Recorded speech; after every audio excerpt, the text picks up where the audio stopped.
Why, hello. I didn't see you there. I was thinking, for this ice bucket challenge. I don't have a bucket, but everybody has a bathtub.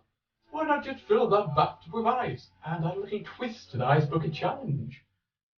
So in this challenge, while slowly freezing my arse off, I put on my glasses. And for every story I read out of this children's novel, I will donate, that was called either 10 or 15 pounds to charity, which in reality would indicate between 17 to 25 pounds. So let's get right onto it. Let's slowly shimmy down, it's getting a bit less cold.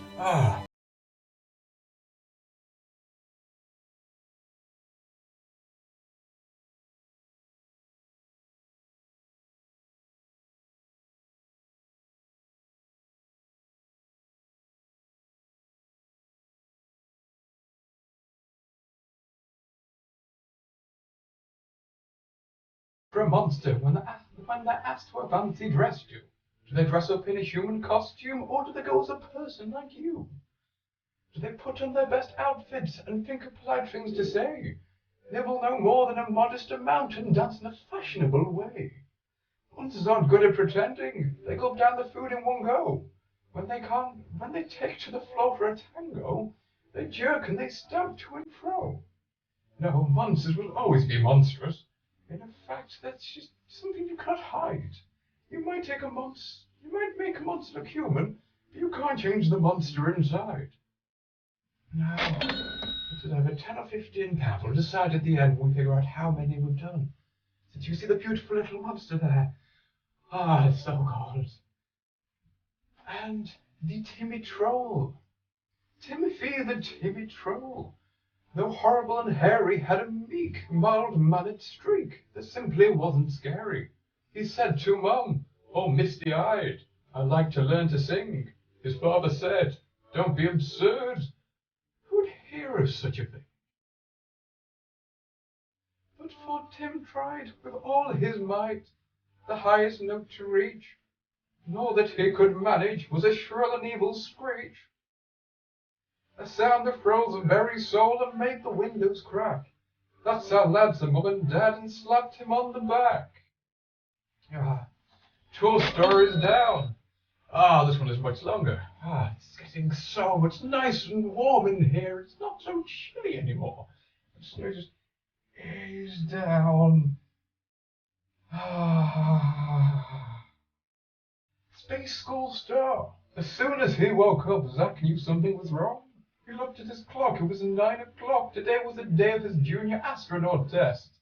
And he should have been at school 15 minutes ago. He stumbled out of bed and bumped into Dad on the way to the bathroom.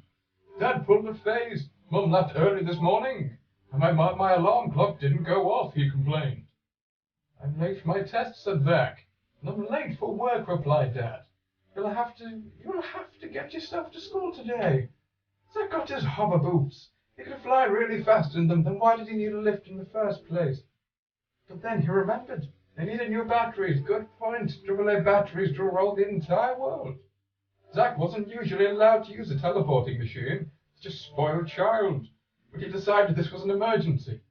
He pressed the button to key in his destination. If he made a mistake, he could end up in another galaxy. Taking a deep breath, he stepped in. Zach shut his eyes and pressed go. Did not collect £200. Seconds later, he was in the exam hall. He had done it. Sit down, Zach, said the teacher, Mr. Satellite. Like Skynet all over again. The test is about to begin. Good luck.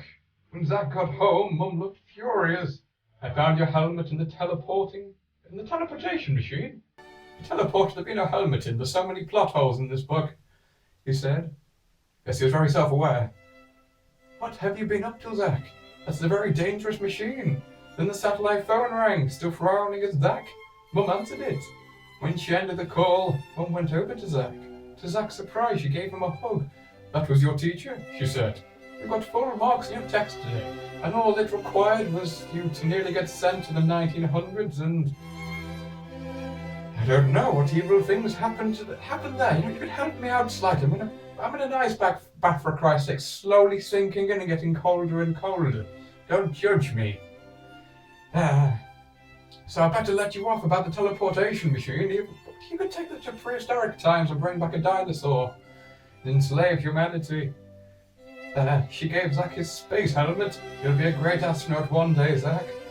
But it seems you're a pretty good one already. But to be an astronaut, you need physical fitness, just not the ability to click a button and just answer a few questions, right, in the space of 2 minutes. Super Snakes, book number 4. So I sit down a bit further. That's cold. Super Snakes. One day, Seymour Snake's cousin Sadie came to stay. Sadie, cried Seymour.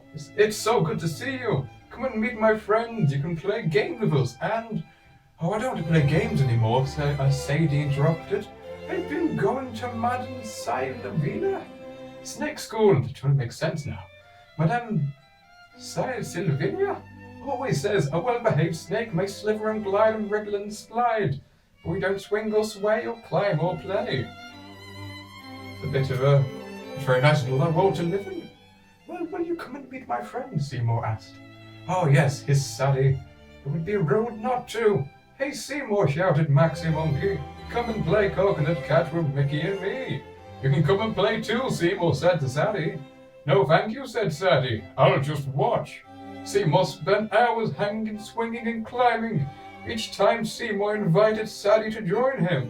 But Sadie always said, I mustn't swing or sway or climb or play. Suddenly Seymour had an idea. She probably joined a cult. The next day, Sadie was gliding through the jungle, where she found Ellen and Emma Elephant staring up into a tree. What's going on? Sadie asked. Now just look at that lovely picture there, the artistic rendition of the playful little African forest. Or forest, just whatever. What's going on? Sadie said. We're playing Fling the Melon, said Ellen. Why did they get a melon in the first place? And the melon got stuck in that tree because it wasn't right being in that predicament.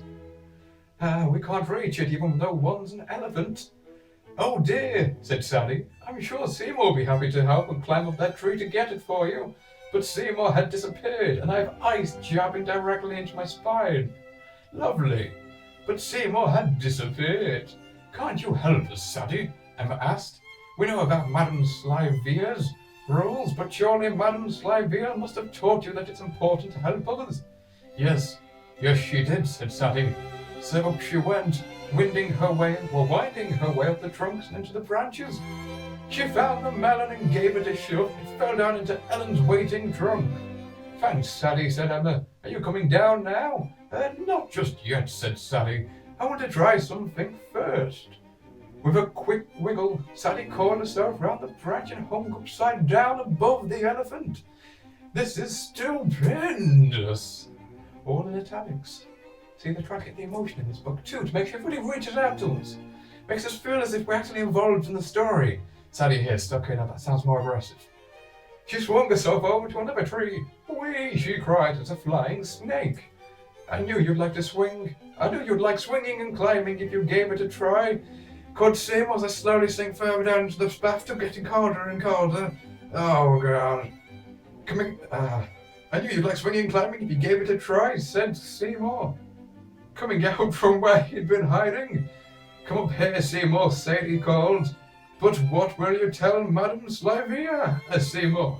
I'll just tell her, said Sadie, that we must climb and play, swing and play all day, but that's talking back to authority. You don't do that. It's not very healthy in the long term. And there's water slowly getting colder and colder as ice is slowly going up my back. So, it was for a nice little amount of money going so far. Now tumbling. In jumping and tumbling we spend the whole day, till night by arriving has finished our play. What's that? Or what's then? One and all, there's no more to be said. We tumble all day and we tumble to bed. And that's called cheating. Because in reality that's only a paragraph and now that's cost me 10 to 15 pounds. Thank you, child novelists. Now lie abed, sleepy head, shut up eyes, bo peep, till daybreak, never wake, baby sleep. There was a crooked man. Okay, now this one sounds a bit more terrifying than slowly freezing to death. There was a crooked man. There was a crooked man, and he went in a crooked mile. He found a crooked sixpence against a crooked stile. He brought a crooked cat, which caught a crooked mouse, and they all lived together in a little crooked house. That was a bit anticlimactic. Wouldn't you agree? So I like that. Very good point. Three wise men of Gotham. 3 wise men of Gotham went to sea in a bowl, and if the bowl had been stronger, my song would have been longer. Well, it makes sense a bit. It's a bit straight to the point, but I can really feel that one. It's so logical. Okay, I hear thunder. I hear thunder, I hear thunder. Hark, don't you? Hark, don't you? Pitter-patter raindrops, pitter-patter raindrops. I'm wet though, I'm wet though. Pop goes the weasel. Half a pound of twopenny rice, half a pound of treacle. That's the way the money goes, and pop goes the weasel. That's not horribly cold. It's at 9 or 10. Either way, we're going to read one more long one just to try and get you into the mellowed out mood you need to be in. Just for all this internet browsing, yes, I see you there. Storm Rescue. One windy day there was a big black. I'm gonna sing a little bit more, try and make this a bit more challenging. My ribs feel like they've spent the past 10 minutes in the freezer. Storm Rescue. One windy day, there was a big black cloud over the farm. There was a flash of lightning and a loud rumble of thunder as the ice cubes tickled me. Come on, Patch, cried Farmer Fred. We'll get the animals into the barn. Nay, said Harry Horse, trying to help in the political horsey way. He plodded after Farmer Fred because he does not like authority. It's a bad horse. Oh dear, sighed Harry Horse. I'm too slow for herding cows and sheep. Perhaps I can help the ducks and hens. Harry Horse stamped her hoof to nudge the hens towards the barn. But his stamping hooves frightened the hens. I'm too big, said Harry. I'm just a useless old horse. Well, if you stop back-chatting and stop being just so horse-like, you'll get through this. Soon the animals were safe in the barn. Harry Horse noticed that Polly Pig and her piglets were missing. He neighed and stamped his hoof. Farmer Fred looked around, whizzing hurricanes, he cried. I like this farm's vocabulary. It's very experimental. He cried, Polly and her piglets are missing. They probably got took up by a tornado and whisked away into an old 80s film. Farmer Fred and the animals raced to I said Hogwarts there a second, and then they turned into wizards, and it was wonderful, happy ever after. The animals raced to Hog Hallows. The storm had blown a tree across the entrance of Polly Pig's sty. Polly and her pig legs. The pig legs? The pig legs. Okay, I'm just going to go with that. It's too cold to question the logistics of this book. Polly and her piglets are trapped, said Farmer Fred. I'm sinking even further down. I'm getting colder and colder. We'll have to pull that tree out of the way. The tractor won't fit through the gate, but never fear. I have an idea. Oh yeah, mine idea. Farmer Fred disappeared into his workshop. Later he appeared, grinning. This, he said, is a new mobile handsaw. This definitely doesn't have B&M bargains advertisements written all over it, or home bakes for a matter of fact. We'll cut through the trees in no time. Farmer Fred wheeled the mobile handsaw to the pigsty. If it's mobile, it doesn't need to be wheeled. That's not the definition of mobile. It's easily moved. It began to rattle and shake. Then, with a loud ping, the elastic broke. Okay, if it's a saw made out of elastic, then it's not really a saw, and if it's not exactly mobile, he's made a very bad business decision, hasn't he? Let's try to lift the trees out of the way, said Farmer Fred. Farmer Fred and the animals pushed and pulled, but it was no good, the trees wouldn't budge. They were part of the landscape. Environmental protection agencies won't let them move them, no. Woof, woof, barked Patch, pulling at Harry's old harness. Hold on, I have an idea, cried Fred. I know who can help me drag that tree out of the way. Farmer Fred quickly harnessed Harry's horse. Harry's horse, yes, why not? The horse owns a horse. It's slavery in this kingdom. He attached some rope to the harness and tied the rope around the tree. Heave, cried Farmer Fred. Harry dug in his hooves and heaved. The tree began to slide away from the sty. At last Polly and her piglets were free. What a useful horse, cried all the animals. It's just a horse, you can buy a new one, but this one is special. Would you replace such a special little animal to save the piglets from... Not really much, just having to sit outside for a while the rain stops. At last Polly and her piglets were free, yes, of course. What a useful horse, cried all the animals. Harry Horse happily neighed happily. Kind of a bit of repetition there. He was a useful horse after all. So I'll let you work that out cost-wise. And I'm going to put that there before... Oh, that's so cold. I've got a slide bucket over there. Let me just reach over to that one. Oh, this is horrible. Just some ice-cold water. Let's take this off. Let's put that there in preparation for... I hate you people. It's Kieran Leslie. I'm coming for you. You made me do this. Although I kind of appreciate it at the same time. I feel nice and hyperactive now. Can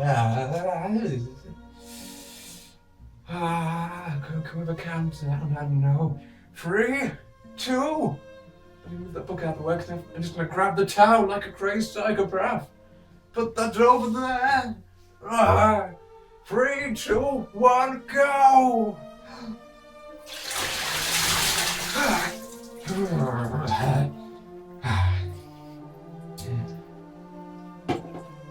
And this has been what is basically a psychologically challenged British man attempting the ice bucket challenge, so have fun with your internet browsing. You're nice and warm. I feel freezing cold and knackered now. So goodbye and enjoy your day. I'll be donating however much it's required on the 15th of September, be it about £100, maybe a little bit over. Just make sure you didn't make me suffer for no reason. Goodbye.